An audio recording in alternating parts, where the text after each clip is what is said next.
السلام علیکم ناظرین، میں ہوں آپ کا ہوسٹ عاطف مرزا اور آپ لوگ دیکھ رہے ہیں ابنائے وطن۔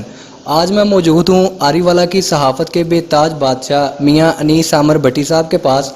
آئیے ان سے جانتے ہیں کہ انہوں نے صحافت میں اپنا یہ نام کیسے کمایا اور اس دورانیے میں انہیں کن کن چیزوں کا سامنا کرنا پڑا۔ جی السلام علیکم بھٹ صاحب۔ جی وعلیکم السلام، بہت شکریہ عاطف مرزا صاحب۔ سب سے پہلے تو میں اپنا تعارف کراتا چلوں، میرا نام انیس عامر بھٹی ہے اور میں چیئرمین پروفیشنل پریس کلب سے تعلق رکھتا ہوں۔ تقریباً 2017 کو ہم نے پریس کلب جوائن کیا اور انشاءاللہ 2017 سے لے کر آج تک ہم مظلوم اور بے سہارا لوگوں کی آواز بنے ہیں، اسی لیے پروفیشنل پریس کلب کا نام اچھے الفاظ میں جانا جاتا ہے۔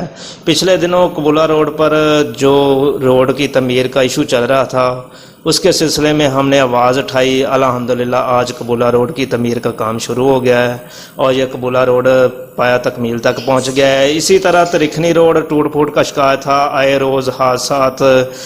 پچھلے دنوں ایک حادثہ ہوا تھا، ایک لڑکے کی جان بھی چلی گئی تھی، اس ایشو کو ہم نے اٹھایا اور الحمدللہ آج وہ بھی روڈ بن رہا ہے۔ پروفیشنل پریس کلب ہمیشہ سے ہی مظلوم، بے سہارا اور عوامی مسائل کو اجاگر کرنے کی کوشش کی ہے انہوں نے، اور انشاءاللہ اسی سلسلے سے ہم اپنا کام جاری رکھیں گے۔ جی جیسے کہ آپ نے سنا پروفیشنل پریس کلب کے چیئرمین میاں انیس عامر بھٹی صاحب کی گفتگو۔ اسی کے ساتھ اپنے ہوسٹ مرزا عاطف کو دیں اجازت۔ اللہ حافظ۔